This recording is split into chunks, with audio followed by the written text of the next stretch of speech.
नमस्कार, जय हिंद, जय भारत दोस्तों। स्वागत है आप सबका एक बार फिर से आपके अपने चैनल स्काई स्पीक्स पर। तो आज बात करेंगे मेष लगन वालों के लिए जुलाई 2022 कैसा रहेगा,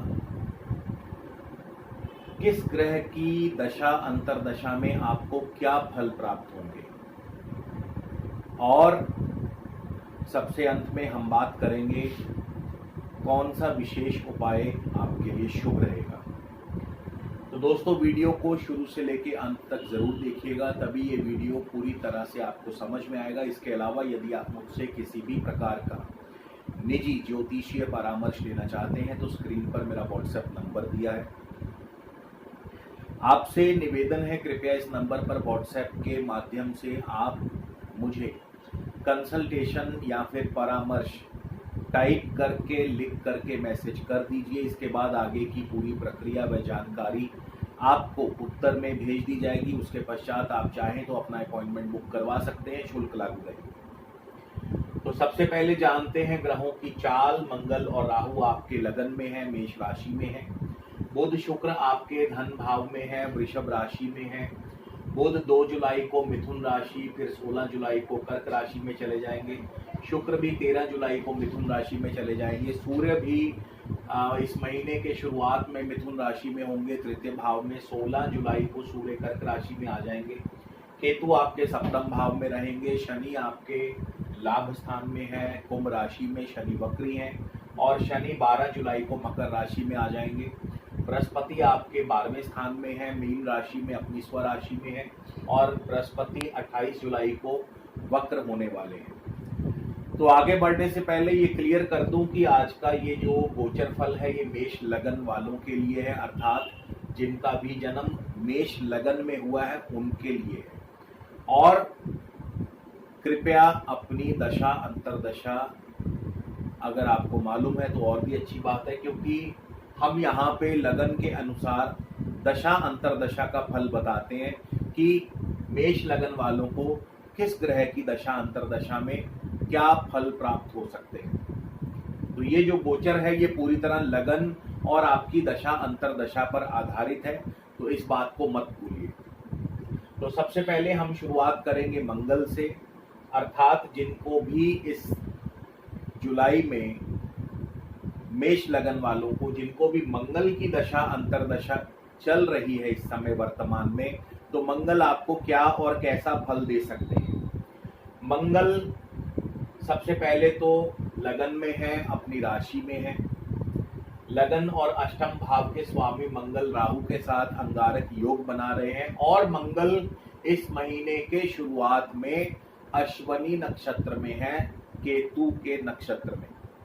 केतु आपके सप्तम भाव में है। अब यहाँ पे जाहिर सी बात है कि मंगल की दशा अंतरदशा में आपको सेहत का, स्वास्थ्य का बहुत खास ध्यान रखना है। वाहन संभल कर चलाना है, वाद विवाद से आपको दूर रहना है। चोट, दुर्घटना, सर्जरी, स्वास्थ्य हानि की संभावना बहुत प्रबल है। ऐसा इसलिए कि एक तो मंगल राहु के साथ अंगारक योग में है, दूसरा मंगल केतु के नक्षत्र में है। मंगल और केतु दोनों ही क्रूर ग्रह, अग्नि ग्रह हैं, और केतु सप्तम भाव में है, मारक स्थान में। तो यहाँ पे आपको थोड़ा सेहत का, स्वास्थ्य का ध्यान रखना होगा, और इसके लिए उपाय भी मैं बताऊंगा क्या करना है। 16 जुलाई को मंगल चले जाएंगे भरणी यानी शुक्र के नक्षत्र में। आर्थिक स्थिति और व्यापार दोनों मजबूत होंगे। मेहनत से, पराक्रम से कार्यों में सफलता मिलने लगेगी, लेकिन सेहत और स्वास्थ्य का ध्यान यहाँ भी रखना है, क्योंकि शुक्र यहाँ पे मेष लगन में प्रबल मार्केश बन जाते हैं। तो स्वास्थ्य का, सेहत का ध्यान रखें, वाद विवाद से दूर रहें, वाहन संभल कर चलाइएगा, इन सभी चीजों का ध्यान रखिएगा। इसके बाद हम बात करेंगे राहु की, क्योंकि राहु भी मंगल के साथ ही विराजमान है। तो जिनको भी मेष लगन वालों को इस समय राहु की दशा अंतरदशा या प्रत्यंतर दशा चल रही है, तो राहु आपको कैसा और क्या फल देने वाले हैं। राहु भी मंगल की ही राशि में है, और राहु भरणी यानी शुक्र के नक्षत्र में है। तो मंगल 1 और 8 के स्वामी राहु के साथ अंगारक योग बना रहे हैं, और शुक्र प्रबल मार्केश है। तो यहाँ पे जिनको राहु की दशा अंतरदशा है उनको भी अपने सेहत और स्वास्थ्य का ध्यान रखना है, उनको भी वाद विवाद से दूर रहना है और वाहन संभल करके चलाना है। जहां तक आर्थिक स्थिति की बात है, आर्थिक स्थिति ठीक ठाक रहेगी, मजबूत रहेगी, धन आएगा। लेकिन मंगल की राशि में है तो धन का नुकसान भी होगा, यानी पैसा आएगा भी मगर पैसा टिकेगा नहीं, पैसा जाने का रास्ता पहले से बन जाएगा। कारोबार ठीक ठाक चलेगा, मेहनत का पूरा फल मिलेगा।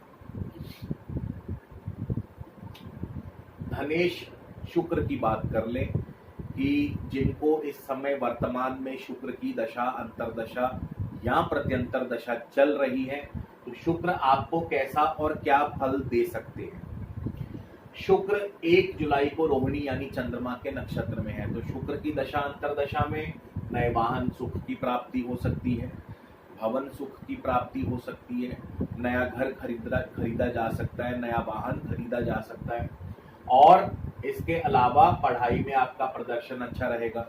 फिर 7 जुलाई को शुक्र चले जाएंगे मृगशिर मंगल के नक्षत्र में, तो मंगल क्योंकि लग्नेश है, अष्टमेश है, लगन में मंगल राहु के साथ बैठे हैं, तो थोड़ा सेहत स्वास्थ्य का यहाँ भी ध्यान रखना पड़ेगा, क्योंकि 18 जुलाई को शुक्र फिर राहु के नक्षत्र में जाने वाले, आर्द्रा नक्षत्र में। तो 7 जुलाई से लेकर 29 जुलाई तक शुक्र की दशा अंतरदशा में भी आपको अपनी सेहत स्वास्थ्य का ध्यान रखना है, वाहन आदि संभल के चलाना है और आपको वाद विवाद से दूर रहना है।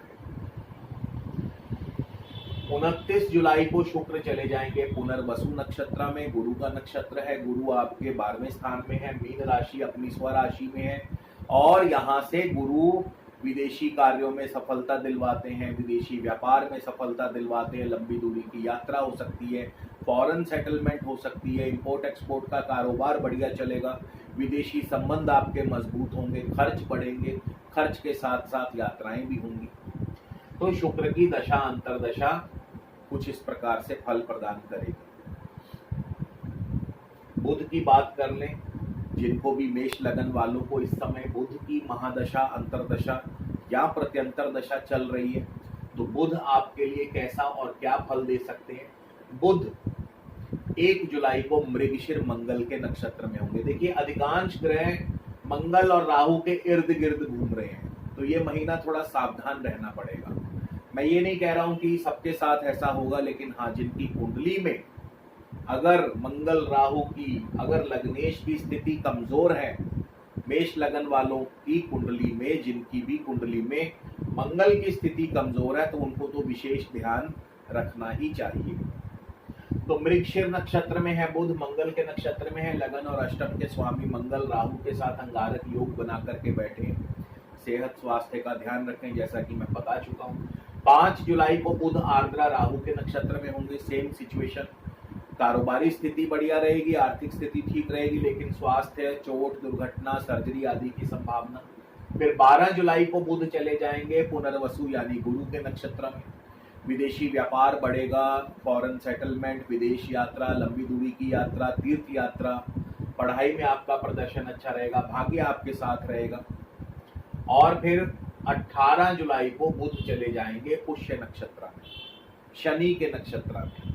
अब यहाँ पे शनि वक्र है, लाभेश और दशमेश शनि वक्र है, तो बुध जब 18 जुलाई को शनि के नक्षत्र में जाएंगे तो कारोबार में धीमापन आएगा, आपके काम अटकेंगे, काम रुकेंगे, आपके आमदनी के मार्ग में रुकावट आएगी, पैसा रुकेगा, किसी से कोई पेमेंट आने वाली है तो रुक जाएगी। लेकिन ये स्थिति ज्यादा लंबे समय तक नहीं रहेगी, क्योंकि 24 जुलाई को फिर बुध चले जाएंगे आश्लेषा नक्षत्र यानी स्वयं अपने नक्षत्र में।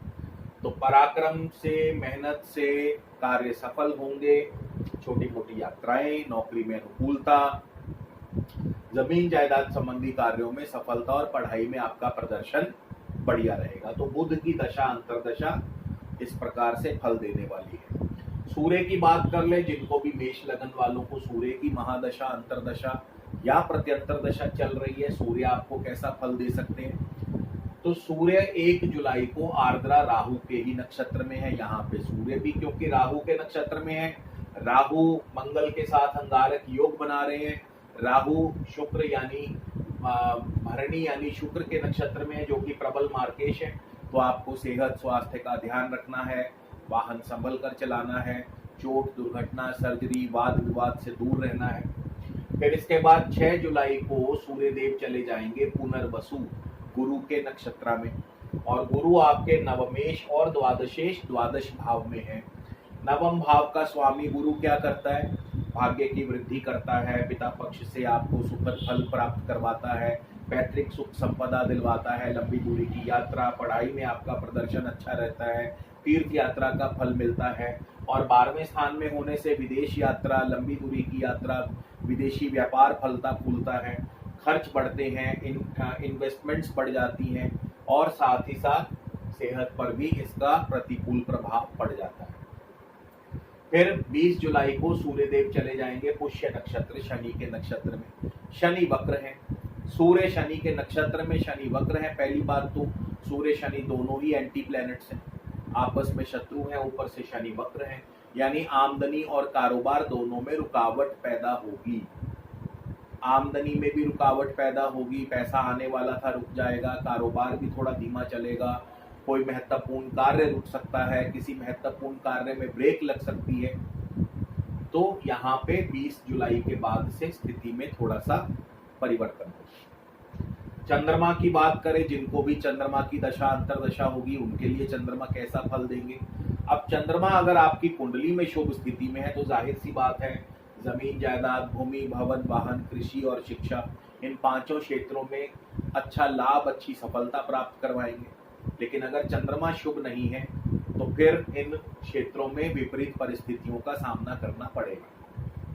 केतु की बात कर लें तो केतु आपके सप्तम भाव में है। केतु जो है तुला राशि में है, शुक्र की राशि में है। आर्थिक स्थिति मजबूत होगी, कारोबार अच्छा चलेगा, पराक्रम का शुभ फल प्राप्त होगा, मेहनत से कार्य सफल भी होंगे। लेकिन शुक्र मार्केश है, सप्तम भाव में केतु बैठे हैं मारक स्थान में, तो यहाँ पे भी आपको चोट आदि से बच करके रहना होगा, वाद विवाद से आपको दूर रहना होगा, अन्यथा चोट आदि की संभावना, सर्जरी, दुर्घटना आदि की संभावना। फिर केतु विशाखा नक्षत्र गुरु के नक्षत्र में, गुरु नवम और द्वादश भाव के स्वामी, लंबी दूरी की यात्रा, तीर्थ यात्रा, विदेशी व्यापार, विदेश में सेटलमेंट और इंपोर्ट एक्सपोर्ट का कारोबार बढ़िया चलेगा। लेकिन यहाँ भी 12वां स्थान लगन से 12वां होने के नाते स्वास्थ्य की हानि करता है, तो केतु की दशा में भी ध्यान रखना होगा। अब शनि की बात कर लें, शनि आपको कैसा फल देंगे। अब देखिए यहाँ पे स्थिति क्या है, जिनको भी इस समय मेष लगन वालों को शनि की महादशा, अंतरदशा या प्रत्यंतर दशा चल रही है, शनि स्वयं तो वक्री है। अब जब कोई ग्रह स्वयं वक्री हो लेकिन वो किसी ऐसे ग्रह के नक्षत्र में हो जो वक्र ना हो, तो क्या होगा, शनि यहाँ पे आपको डरावा पैदा करेंगे कि काम डिले हो रहे हैं, ऐसा लगेगा काम डिले हो रहे हैं, लेकिन अंततः काम हो जाएगा, सफलता मिल जाएगी। तो शनि क्योंकि धनिष्ठा नक्षत्र में, मंगल के नक्षत्र में है, तो कार्य जो है उसमें थोड़ा सा शुरुआती रुकावट के बाद काम बन जाएंगे। लेकिन यहाँ पे मंगल लगन और अष्टम के स्वामी होकर के राहु के साथ अंगारक योग बनाए बैठे हैं। जहां तक मान सम्मान की बात है तो मान सम्मान बढ़ेगा, जहां तक काम धंधे की बात है वो भी ठीक ठाक चलता रहेगा। हालांकि मंगल अष्टमेश भी है जैसा मैंने बताया, लेकिन अंततः सफलता मिल जाएगी।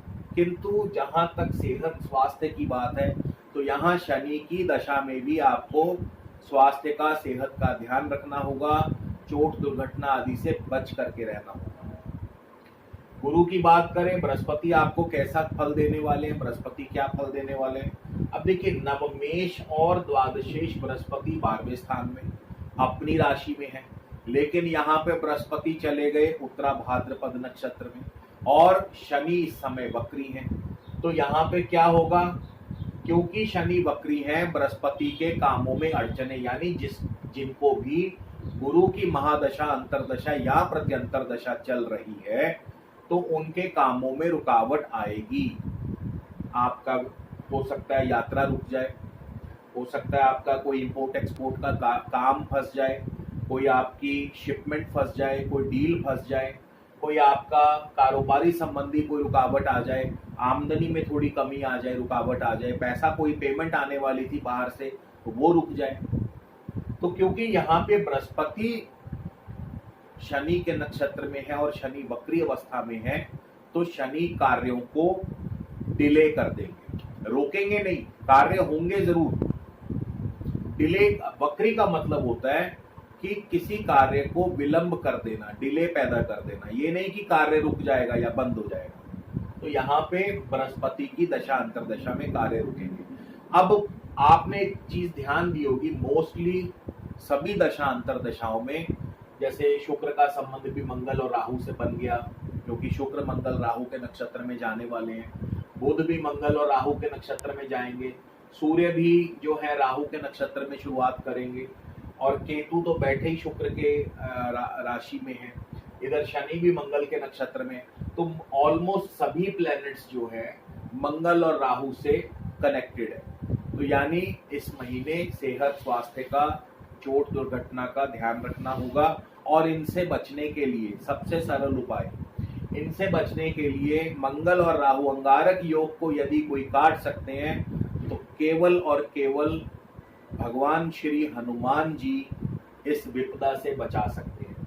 तो आपको रोजाना हनुमान जी का पाठ करना है, कोई भी हनुमान चालीसा का, बजरंग बाण का पाठ कर सकते हैं। इसके अलावा आप प्रत्येक मंगलवार को हनुमान जी मंदिर में जाएं और हनुमान जी के आगे माथा टेकें, उनके आगे नतमस्तक हों, उनसे आप प्रार्थना करें कि किसी प्रकार का भी कोई अनिष्ट ना हो। हनुमान जी को सिंदूर आदि चढ़ाएं, हनुमान जी को लाल चोला चढ़ाइए और प्रसाद आदि भेंट कीजिए हनुमान जी को, हनुमान जी की प्रिय वस्तुएं भेंट कीजिए। तो निश्चित तौर पर हनुमान जी की कृपा आप पर बनी रहेगी, और मंगल और राहु का जो ये अंगारक योग है इसका दुष्प्रभाव आप पर नहीं होगा। तो दोस्तों इसी के साथ विदा लेता हूं, अगले वीडियो में फिर मिलेंगे, तब तक के लिए नमस्कार, जय हिंद, जय भारत।